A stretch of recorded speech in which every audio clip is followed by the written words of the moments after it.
면접을 받아보신 적 여러 번 있으시죠? 그죠? 누군가가 내 이력서를 펼쳐들고 한 줄 한 줄 읽어 내려가는 것을 생각할 때 별로 기분이 썩 좋지만은 않습니다. 면접뿐만 아니라 상사가 내 보고서를 매 눈으로 살펴볼 때, 학기 말 시험 성적표를 탁 들고 결과표를 쭉 살펴볼 때, 처음 만난 사람이 나를 위아래로 쫙 훑어볼 때 우리 안에는 똑같은 불편한 감정이 생깁니다. 평가받고 있다.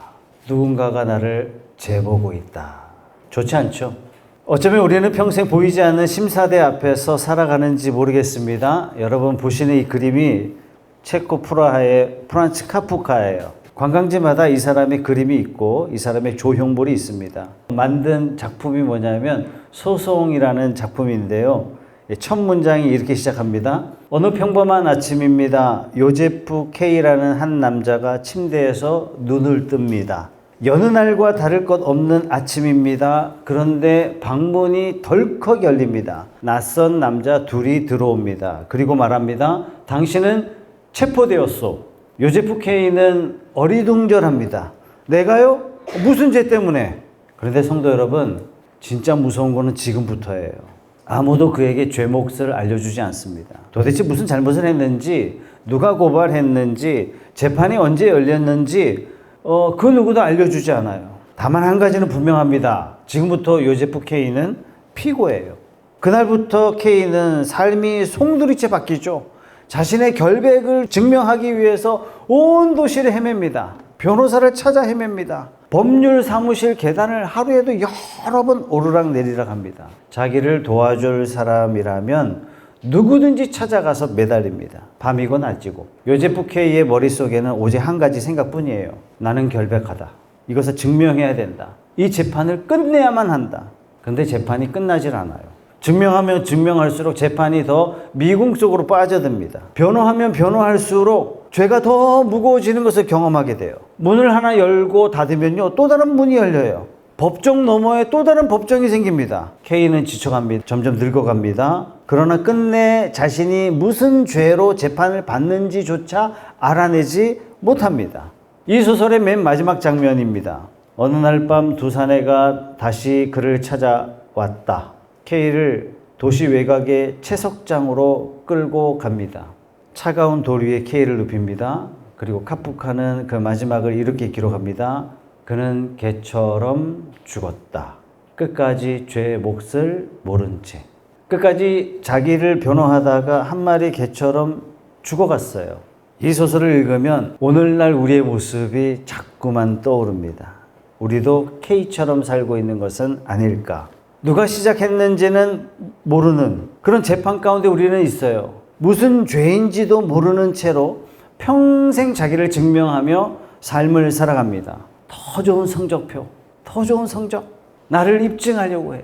더 높은 자리로 무죄를 증명하려고 합니다. 더 많은 사람으로부터 인정받으면서 내가 그래도 괜찮은 사람이라고 자기 자신을 변호하며 살아갑니다. 그런데 이 재판의 끝이 있습니까? 없어요. 아무리 증명해도 이건 끝나지를 않습니다. 합격선을 넘고 나면 더 높은 합격선이 또 기다리고 있어요. 한 사람에게 인정받으면 또 다른 사람의 눈치가 보이기 시작합니다. K가 문 하나를 열 때마다 또 다른 법정을 만났듯이 우리도 고비를 넘길 때마다 또 다른 심사대가 우리 앞에서 기다리고 있습니다. 우리는 그동안 늙어가고 지쳐가고 병들어가고 평가받고 비교받고 이 재판이요 멈추지를 않아요. 지난 시간에 우리는 자기 수치를 가리려고 무화과 나무 잎으로 만든 옷을 엮었던 아담과 하와 이야기를 나눴습니다. 오늘 본문은 그 잎사귀를 입었던 인간이 도대체 어떤 자리에 있었는지 보여주고 있어요. 그 자리가 어떤 자리냐? 피고석입니다. 21절은 우리가 본래 어떤 사람인지 이렇게 말씀하고 있습니다. 21절 말씀 다 같이 읽어보겠습니다. 시작. 전에 여러분은 악한 일로 하나님을 멀리 떠나 있었고 마음으로 하나님과 원수가 되어 있었습니다. 어떤 관계라고요? 하나님과 원수, 하나님과 원수. 피고라는 얘기예요. 다시 말해서 하나님 앞에 소외된 인간입니다. 이것이 본래 우리 자리입니다. 끝나지 않는 소송에 갇힌 요제프 K처럼 우리도 그렇다는 얘기입니다. 그런데 오늘 본문은 요제프 K가 끝내 듣지 못했던 그 한마디를 우리에게 들려주죠. 그 끝나지 않을 것 같았던 재판이 오늘 말씀에는 이미 끝났다. 그것도 내가 변호를 잘해서가 아니라 우리가 상상할 수 없었던 전혀 다른 방식으로 재판이 끝나고 말았다. 당신을 위해서 열리려던 법정은 이미 굳게 닫혀서 아무도 들어올 수 없다. 그래서 우리는 이 법정으로 들어가서 세 가지를 한번 살펴볼 건데요. 첫째, 우리는 어떤 사람이었는가? 두 번째, 그 자리에서 도대체 무슨 일이 일어났는가? 세 번째, 우리가 어떤 사람이 되었는가? 이 세 가지를 함께 나눠보려고 합니다. 첫 번째, 바울은 우리의 본 모습이 어떤 모습인지 21절에 소개하고 있는데 다시 한번 읽어보겠습니다. 21절 시작. 전에 여러분은 악한 일로 하나님을 멀리 떠나 있었고 마음으로 하나님과 원수가 되어 있었습니다. 보통 죄 그러면은 어떻게 생각하냐면 하지 말아야 할 것들, 규칙을 어긴 거, 선을 넘은 거. 그래서 죄 그러면 보통은 사람들이 목록들을 생각합니다. 거짓말 몇 번, 뒷담화 몇 번, 빠뜨린 예배 몇 번, 벌점 매기듯이 내가 요런 죄를 가지고 있다. 이렇게 생각을 합니다. 그런데 오늘 본문에서 바울이 그렇게 말하고 있지 않아요. 바울은 우리가 원수 되었다. 이렇게 말합니다. 단순히 어떤 법을 어기고 규칙을 어긴 정도가 아니라 죄란 뭐냐? 하나님께 등 돌린 것, 요게 죄라는 얘기예요. 마음으로 하나님을 대항하고 있는 것, 요게 죄라는 얘기예요. 즉 관계가 깨진 거죠. 그래서 우리가 생명의 삶을 할 때 제일 중요한 게 뭐다?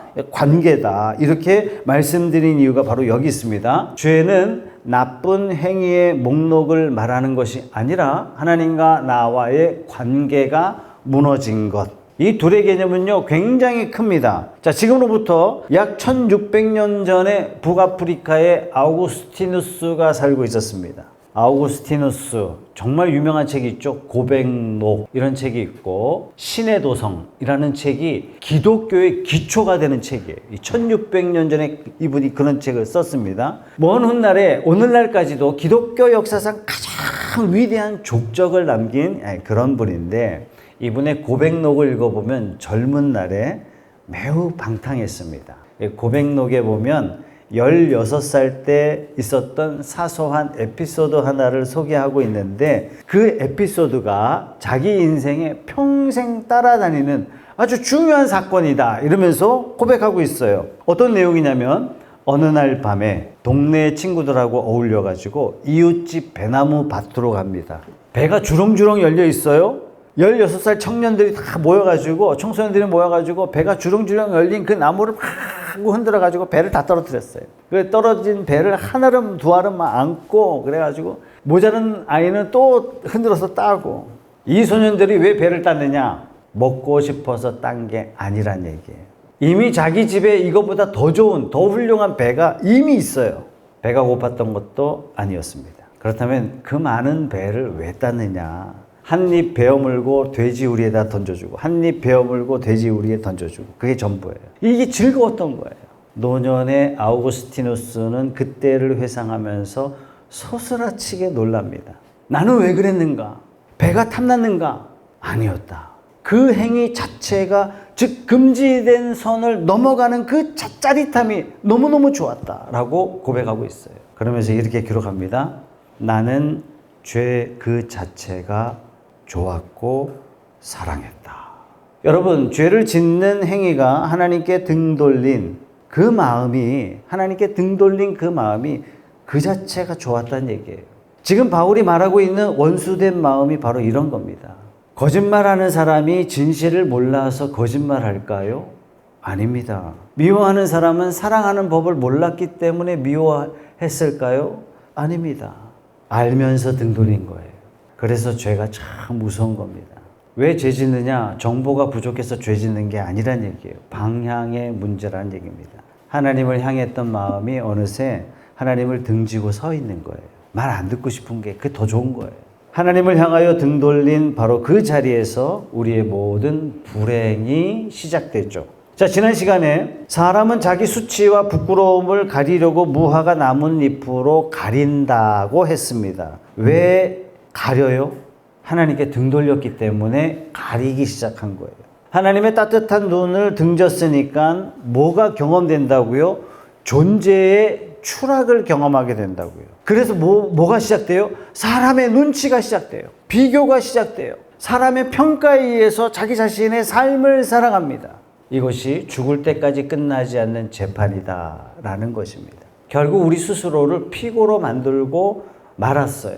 요제프 K의 비극은 재판을 받았다는 데 있는 게 아닙니다. 진짜 비극은 뭐냐? 그 재판을 끝내줄 수 있는 단 한 분, 재판장과 등지고 살고 있다는 게 이게 가장 큰 문제예요. 무죄를 선언할 수 있는 유일한 분을 외면했어요. 그분을 외면하고 누구를 찾아다녀요? 변호사를 찾아다니고 증인들을 찾아다니고 온 도시를 헤맵니다. 정작 이 문제를 끝내줄 그 한 분을 찾아가지 못했습니다. 나는 지금 어느 쪽을 바라보고 서 있습니까? 여러분의 삶의 방향이 하나님께 향하고 있습니까? 아니면 하나님을 등지고 있습니까? 중요한 건 죄의 목록들이 아닙니다. 이건 죄고 이건 죄가 아니고 그런 게 아닙니다. 내가 어느 방향을 향하고 있느냐. 그래서 놀라운 거예요. 왜 놀랍느냐?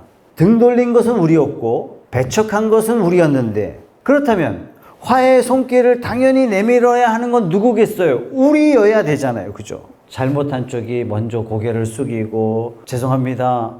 다시 관계가 좋아졌으면 좋겠습니다. 이렇게 말해야 되는 게 세상 이치잖아요. 그런데 오늘 본문의 말씀은 정반대로 말씀하고 있어요. 등 돌린 것은 우리인데 손 내미신 분은 하나님이세요. 이 기가 막힌 거예요. 원수된 것은 우리인데 화해의 손길을 먼저 내미신 분은 우리가 등 돌렸던 바로 그분 하나님이세요. 이 손길이 어떻게 우리에게 닿게 되었는지 말씀을 드릴게요. 22절 말씀입니다. 다 같이 읽어봅니다. 시작. 그러나 지금은 하나님께서 그리스도의 죽으심을 통하여 그분의 육신의 몸으로 여러분과 화해하셔서 여러분을 거룩하고 흠이 없고 책망할 것이 없는 사람으로 자기 앞에 내세우셨습니다. 여러분, 화해가 어떤 뜻이냐? 관계의 나쁜 상태를 좋은 상태로 만들었다 쯤으로 생각하시면 안 됩니다. 화해란 뭐냐? 본래 사이가 좋았어요. 본래 좋은 사이였는데 어떤 계기로 원수가 되었다가 다시 친구로 돌아서는 것, 요것을 화해라고 말합니다. 그런데 이 화해의 주어가 누구냐면 우리가 아니에요. 하나님이세요. 하나님께서 화해하셨습니다. 우리가 빌고 빌어서 하나님의 마음이 풀어진 게 아닙니다. 우리가 충분히 뉘우쳤기 때문에 하나님과 화해가 된 것도 아닙니다. 등 돌린 것은 우리인데 화해를 이루신 분은 하나님이세요. 그러니까 화해도 적당히 하신 게 아니에요. 너 앞으로 하는 거 봐서 내가 봐줄게, 이런 단서 조항이 붙어 있는 것도 아니에요. 조건적인 화해가 아닙니다. 그냥 끝내놓으신 거예요. 이미 화해가 다 된 거예요. 화해하셔서라는 이 본래 동사의 뜻이, 동사의 시제가 과거형입니다. 화해하실 것이다, 화해할지도 모른다, 그런 게 아니에요. 화해하셨다예요. 이미 다 된 거예요. 그런데 대부분의 많은 사람들은 이 복음 앞에서 주저주저하죠. 설마 해요. 왜 그렇죠? 구원이 그러면 너무 쉽거든요. 내가 한 것이 아무것도 없는데 이미 다 되었다, 이렇게 받아들이려니까 이게 좀 어려운 거예요. 그래도 내가 구원 받으려면, 내가 천국 가려면, 내가 하나님의 백성이 되려면 뭔가 나도 대가를 좀 지불하고 나도 뭔가를 해야 이게 맞지 않냐. 그래서 많은 사람들이 불교가 납득이 쉬워요. 당신 어젯밤에 지은 죄 때문에 교회 예배당 일주일 동안 청소해. 청소하고 나면 마음이 후련하다니까요. 세상에서는 잘못한 쪽이 손이 발휘되도록 싹싹 빌어야 용서가 되어지고 관계가 회복되지 않습니까? 그런데 복음은 달라요. 잘못한 우리가 아니라 하나님이 대가를 지불하셔서 이 문제를 해결하셨다. 이게 복음이에요. 그래서 우리는 이 복음을 그냥 받지 못하고 자꾸 뭔가 보태려고 해요. 내가 헌금 많이 하면 용서해 주실 거야. 내가 헌신 많이 하면 용서해 주실 거야. 내가 교회 각종 봉사를 땀 흘려 많이 하면 하나님이 용서해 주실 거야. 100% 틀렸습니다. 이거는. 기독교 교리하고는 너무너무 거리가 멀어요. 왜 헌금하고 왜 헌신하고 왜 봉사해요? 은혜에 감사해서 하는 거지 뭔가 대가를 얻어내고자 하는 게 아니란 말이죠. 한 500년 전에 독일에 유명한 수사가 있었어요. 마틴 루터라고. 이 사람이 종교개혁에 있어서 굉장히 중요한 인물이죠. 이 사람이 어떤 사람이었느냐? 종교적 형식과 거칠애가 난무하던 그 시대에 정말 진실로 하나님을 믿고 싶었던 이런 인물이에요. 그래서 어떻게 해서든지 하나님 앞에 막 의롭게 살려고 1분 1초라도 그렇게 살려고 막 발버둥 쳤던 그런 사람인데 얼마나 치열하게 살았느냐. 자기 죄를 샅샅이 찾아내서 고백합니다. 과거의 치명적인 죄가 떠오르자 어떻게 했냐. 그 추운 겨울날 담요 한 장 없이 돌바닥 위에 맨바닥에서 그냥 잤어요. 생활 속에서 작은 죄를 지었다. 그럼 며칠씩 굶었단 말이죠. 자신의 죄를 고백하는 고해성사를 6시간 동안 합니다. 여러분 이게 가능할까요? 한 번은 고해성사하고 몇 시간 동안 고해성사를 다 마치고 나가는 길에 빠뜨린 죄가 있어서 다시 들어갔어요. 마틴 루터를 지도하던 신부가 지쳐서 이렇게 이야기할 정도예요. 여보게 루터, 진짜 죄를 짓고 와. 앞으로는 그딴 사소한 거 말고. 자, 그렇다면 루터가 얼마나 치열하게 하나님 앞에 나갔는지 여러분 아시겠죠? 장난하는 게 아닙니다. 루터는 진심으로 하나님 앞에 의롭고 흠없이 살고 싶었어요. 그런데 의롭게 흠없이 막 살려고 애쓰면 애쓸수록 이 마음은 더 무거워지는 거예요. 아무리 고행을 해도 이 정도면 됐지 하는 마음에 위안과 위로와 평안이 없어요. 점점점 무거워집니다. 결국 마틴 루터는 이렇게 고백합니다. 그 의로우신 하나님, 죄를 미워하시고 심판하시는 하나님, 그 하나님이 너무 두려워서 나는 그 의로우신 하나님을 사랑할 수 없었습니다. 하나님을 미워했습니다. 여러분 바로 이 마음이 프란츠 카프카의 소설 속 주인공 요제프 K의 마음이에요. 아무리 뭘 해도 끝나지 않는 거예요. 이 재판이. 변호하면 변호할수록 내가 얼마나 치명적인 죄인인가, 얼마나 무거운 죄인인가 발견하게 되는 거예요. 덴마크의 철학자 키에르 케고르도 얘기했어요. 윤리적인 사람일수록 자기가 얼마나 형편없는 사람인지 깊이 각성할 수밖에 없다. 고행을 하면 할수록 평안이 멀어져요. 루터는 수도원이라는 법정에 갇혀 있는 거예요. 평생 자기를 변호하다가 지쳐 있는 또 한 명의 피고인인 겁니다. 그런데 어느 날 마틴 루터의 선배 신부가 이때 로마서를 한번 읽어봐. 이 조언을 듣고 로마서를 저 창고에서 꺼내가지고 로마서를 펼쳐 읽기 시작합니다. 단 한 구절에 완전히 압도당합니다. 어떤 말씀이냐? 오직 의인은 믿음으로 살리라. 로마서 3장 말씀이죠. 루터는 이 구절을 본래 싫어했어요. 왜요? 하나님의 의라는 말이 늘 심판주처럼 느껴지기 때문에 이 말씀을 싫어했는데, 그런데 이때는 무언가가 루터의 눈을 그냥 확 열어주신 거죠. 하나님의 의는 내가 쟁취해내는 것이 아니다. 하나님이 거저주시는 선물이다. 마치 가죽옷을 입혀주는 것처럼. 의롭게 되는 것은 내가 죄 안 짓고 내가 나쁜 짓 안 해서 얻어지는 게 아니다. 그럼 어떻게? 오직 믿음으로. 오직 믿음으로 거저받는 가죽옷과 같은 거구나. 이때를 루터는요, 이 순간을 어떻게 기록했냐면, 나는 다시 태어난 것 같았다. 활짝 열린 문으로 낙원으로 들어서는 것 같았다. 여러분 두 사람 한번 비교해 보세요. 요제프 K와 루터를 한번 비교해 보겠습니다. 요제프 K는 평생 자기 재판을 끝내려고 발버둥 쳤지만 끝내 그 재판을 닫지 못했습니다. 죄목도 모른 채 개처럼 죽었어요. 그런데 루터는 단 한순간 만에 재판이 마무리되고 말았어요. 자기가 변호를 잘해서 마무리된 게 아닙니다. 판결이 이미 내려졌다는 것을 어떻게 했어요? 발견했어요. 그걸 받아들였어요. 무엇이 두 사람을 갈랐습니까? 요제프 K는 끝까지 자기 힘으로 무죄를 입증하려고 했습니다. 루터는 자신의 노력을 내려놓고 이미 주어진 무죄를 받아들였어요. 한 사람은 법정에 갇혔고 한 사람은 열린 법정을 걸어 나갔습니다. 사랑하는 성도 여러분, 여기 우리 모든 문제가 있죠. 지난 시간에 우리가 뭘 깨달았죠? 성공이라는 ip사귀, 명예라는 ip사귀로는 결코 자신의 수치를 가릴 수 없다고 말씀드렸습니다. 그런데 우리는 한 가지 ip사귀를 더 만들죠. 어떤 거예요? 가장 교묘한 ip사귀예요. 하나님 앞에 잘 보이려는 ip사귀.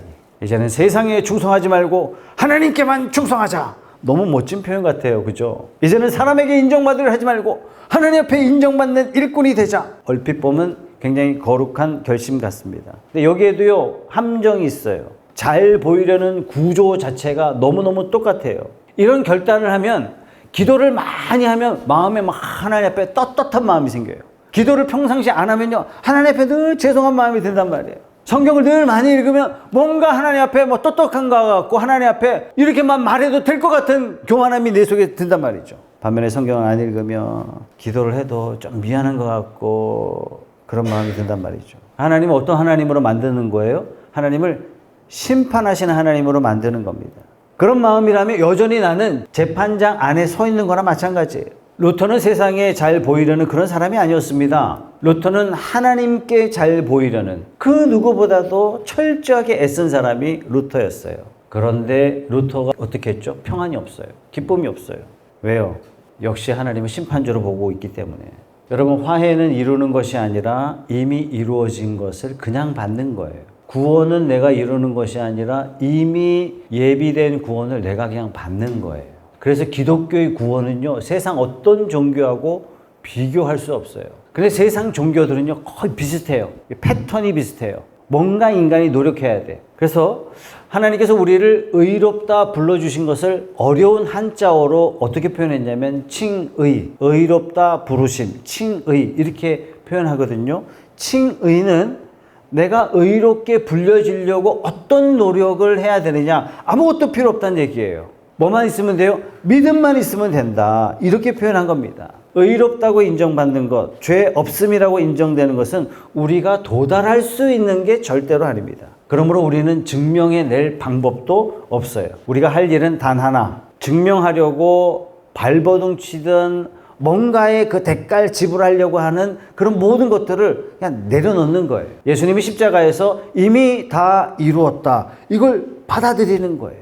성도 여러분 중에 루터처럼 살고 계신 분이 계실지 모르겠어요. 하나님 앞에 흠 없이 살려고 누구보다 애쓰고 기도 시간마다 무릎 꿇고 힘들고 고단하지만 빠짐없이 봉사하고 금식도 좀 하고 흠 잡힐 데 없이 살려고 사력을 다하는데 이상하게도 마음에 평안이 없다. 그렇다면 이 한 가지를 믿으셔야 돼요. 나의 재판은 이미 끝났다. 더 변호하지 않아도 된다. 뭔가를 증명하지 않아도 된다. 이 위대한 사실을 받아들이는 저와 여러분들이 다 되시길 주님의 이름으로 축원합니다. 자, 그렇다면 이 재판이 끝났다면 하나님은 이제 우리를 어떤 눈으로 보실까? 무죄 판결을 받은 우리는 그분 안에서 어떤 사람이 되느냐? 이제 그 이야기로 한번 들어가 보도록 하겠습니다. 바울의 증언을 한번 보겠습니다. 22절 하반절인데요. 22절 전체 다 읽죠. 22절 시작. 그러나 지금은 하나님께서 그리스도의 죽으심을 통하여 그분의 육신의 몸으로 여러분과 화해하셔서 여러분을 거룩하고 흠이 없고 책망할 것이 없는 사람으로 자기 앞에 내세우셨습니다. 세 개의 단어를 꼭 곱씹어 보세요. 거룩하고 흠이 없고 책망할 것이 없는, 그냥 좋은 말을 쭉 늘어놓은 게 아닙니다. 이 세 개 다 법정 용어예요. 법정 용어를 우리나라 말로 우리가 사용하는 일상 용어로 교체했을 뿐입니다. 재판이 끝나면 판사는 피고를 향해서 최종 판결문을 읽습니다. 그때 사용하는 단어가 바로 이 단어예요. 거룩하다, 구별되어 깨끗하다, 흠이 없다, 제물로 바칠 만큼 결함이 전혀 없다. 이 사람에게는 결함을 찾을 수 없습니다. 책망할 것이 없다. 그 누구도 이 사람을 고발할 수 없습니다. 이런 선언이에요. 여러분 생각해 보세요. 한 절 전만 해도 우리가 어떤 사람이었다고요? 원수라고요, 원수. 근데 단 한 절 만에 우리를 흠 없는 자로 바꿔놨어요. 어떻게 이런 일이 가능하냐? 우리가 예수님 믿었더니 갑자기 사람이 변해서 그렇습니까? 아니에요. 변한 게 없어요. 우리는 우리 스스로를 너무 잘 알아요. 어제의 나와 오늘의 나가 하나도 변함이 없다는 거예요. 예수 믿기 전과 예수 믿은 후 변함이 없다는 거 우리 너무나 잘 압니다. 여전히 넘어지고 여전히 실수하고 여전히 죄 가운데 있습니다. 그런데 하나님이 우리를 흠없다 이렇게 하시는 것은 우리를 보실 때 우리 안에 계신 예수님을 통하여 보시기 때문에 그렇습니다. 그래서 예수님을 맞아들이는 것이 기독교 신앙에 가장 중요합니다. 예수님을 믿으면 내 안에 예수님이 사신다 하는 이 사실을, 이게 굉장히 중요한 거예요. 자, 지난주에 제가 설교할 때 에덴에서 하나님이 뭐 하셨죠? 짐승을 잡아서 가죽옷을 만들어 아담과 하와에게 벌거벗은 사람들에게 입혀주셨습니다. 하나님이 우리를 보실 때 헐벗은 우리를 보시는 것이 아니라 가죽옷을 통하여 아담과 하와를 보신단 말이에요. 마찬가지예요. 우리가 예수님을 믿으면 그 순간부터 하나님이 우리를 예수님을 통하여 우리를 보시기 때문에 흠없이 보시는 거예요. 그런데도 우리는 이 놀라운 선언 앞에서 좀처럼 마음이 열리지가 않죠. 왜 그렇습니까? 우리 머릿속에 하나님 그러면 선입견이 있어요. 하나님 그러면 어떤 하나님? 저 높은 곳에서 팔짱을 딱 끼고 누가 잘하나 보자, 누가 못하나 보자, 옆에서 받아 적어라, 이렇게 생각해요. 그래서 내가 실수해서 넘어지면, 실패해서 넘어지면, 내가 좌절하면 뭐 하나님이 쫙 다 기록했다가 한 방에 그냥 작살내시는, 뭔가 고난을 주시는, 내가 잘못했을 때 설교 듣고 예배 끝날 때 다짐하고 결단하고 아멘하고 갔지만 뭔가 실수하면 하늘 위에서 하나님 혹시 이런 분이라고 생각하신다면 여러분들은 하나님을 심판주로 생각하시고 여러분들은 어떤 감옥에 갇혀 있는 거예요. 그러니까 이런 관점이 내 삶을 믿지만 자꾸 불안하게 만들고 있는 거예요. 무죄 판결을 받았어도 우리는 여전히 재판장의 눈치를 보고 있는 거예요. 톨스토이가 나이 70에 마지막 힘을 쏟아 부어 쓴 작품이 부활입니다. 한 1000페이지밖에 안 되는데요. 꼭 한번 올여름에 한번 읽어보시기 바랍니다. 러시아의 한 법정이 웅성웅성거립니다. 젊은 귀족 네흘리도프라는 이 귀족이 있는데 공작이에요. 배심원석에 딱 앉아 있습니다. 지루해요. 사회 저명 인사하고 지도층 인사이기 때문에 뭔가 법정에 있으면 다 이 배심원으로 참석해서 이 판결을 하는데 자기가 참여해야 된단 말이죠. 이게 늘 하니까 지겨운 거예요. 따분해 하고 있고, 오늘은 뭐 할까? 오늘은 저기 당구나 한 게임 칠까? 오늘은 살롱에 한번 갈까? 막 이러고 있었는데 철커덕 그러면서 죄수 하나가 호송돼서 들어옵니다. 독살 혐의로 잡혀온 창녀 카투사 마슬로바. 네흘리도프가 피고의 얼굴을 보는 순간 심장이 멎어버렸어요. 10여 년 전에 고모의 시골 영지에 놀러 갔다가 만났던 순박한 하녀예요. 그때 욕정에 못 이겨서 이 여자를 덮쳤어요. 돈 몇 푼 던져주고 떠나가 버렸던 바로 그 소녀예요. 근데 그 사건 하나로 임신을 했고, 임신한 아이는 결국 주인에 의해 쫓겨나 버리고, 아이는 잃어버리고, 이 사건 때문에 인생 나락으로 갔고 결국 오늘 법정까지 왔단 말이죠. 카투사가 이 자리까지 온 것은 누구 때문이냐? 자기 때문이에요. 그런데 그녀를 심판하고 있는 겁니다. 재판이 엉망이에요. 배심원들 피곤했어요. 이 와중에 판결문 하나에 문구 하나가 빠지는 바람에 그 실수 때문에 죄 없는 카투사가 시베리아 유배지로 끌려가게 됩니다. 네흘리도프 안에 뭔가가 무너지기 시작했어요. 그리고 결심합니다. 감옥에 갇혀있는 카투사를 찾아갔어요. 사과합니다. 냉담합니다.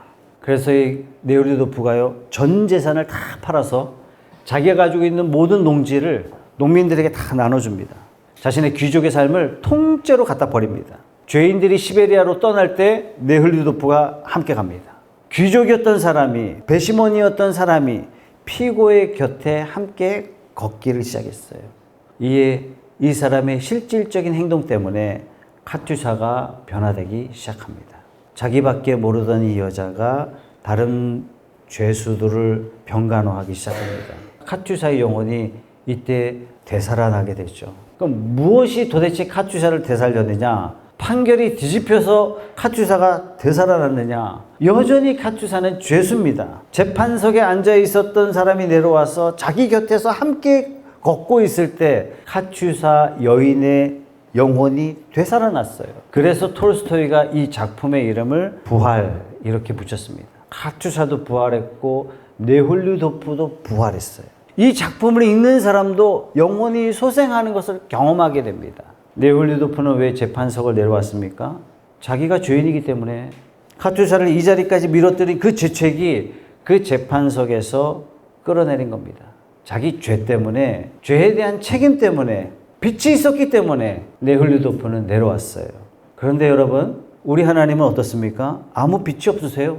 우리를 피고속으로 밀어 떨어뜨린 분은 하나님이 아니세요. 우리 스스로예요. 등 돌린 것은 우리였습니다. 그런데도 하나님이 내려오셨어요. 죄책 때문에 내려온 것이 아니라 하나님은 사랑하기 때문에 내려오셨습니다. 네올리도프가 죄수들과 함께 걷습니다. 하나님은 함께 걷는 정도가 아니라 우리가 받아야 할 끔찍한 죄의 형벌, 그 십자가 골고다 언덕까지 직접 걸어가셨어요. 사랑하는 성도 여러분, 하나님은 내 옆에서 채점하는 분이 절대로 아닙니다. 우리 하나님은 늘 내 옆에 계시고 나를 응원하시고 나를 돌보시고 든든한 저와 여러분의 편이 되어 주시는 줄 믿으시기 바랍니다.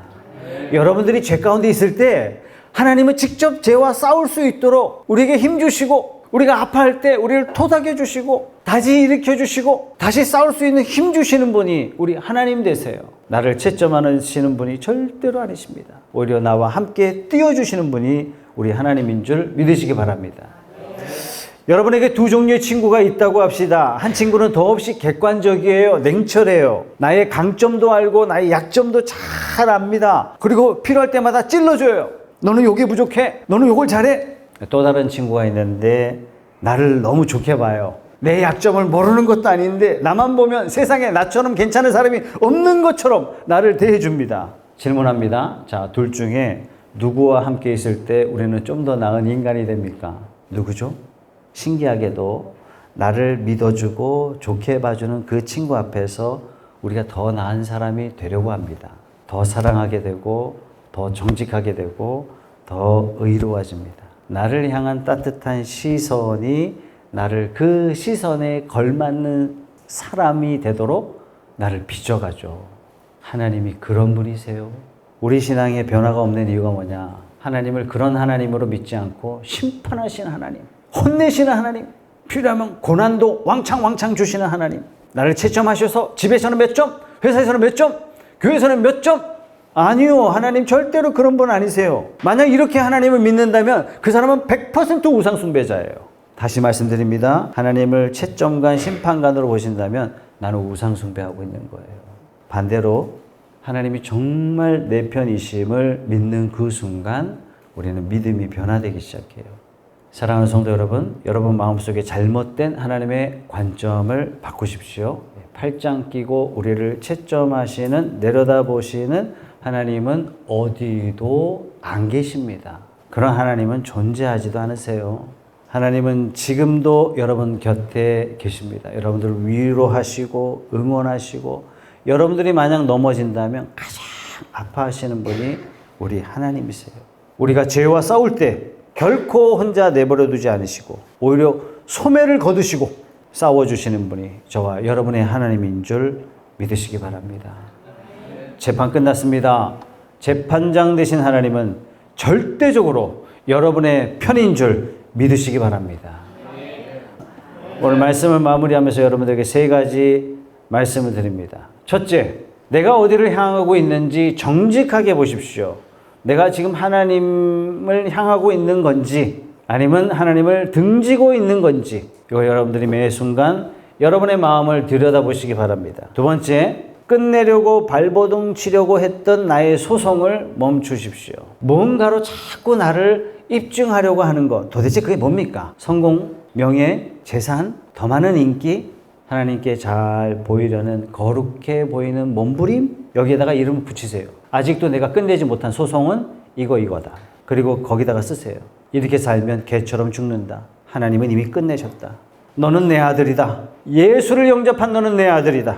때가 꼬질꼬질해도, 바보 같은 짓을 해도 아들의 신분은 바뀌어질 수가 없어요. 그 정체성에는 변함이 없습니다. 너는 변함없이 내 아들이다. 이 사실을 여러분들이 받아들이셔야 됩니다. 셋째, 하나님은 심판주가 아니라 내 편이시다. 하나님은 잘못했을 때 핀잔하시는 분이 아니십니다. 하나님 야단치시는 분이 절대로 아니세요. 언제나 괜찮다. 다시 하자. 여러분이 우리 하나님 되심을 믿으시고 그 하나님께 손 내미세요. 주님 도와주세요. 연약합니다. 도와주십시오. 넘어졌습니다. 도와주십시오. 답답합니다. 도와주십시오.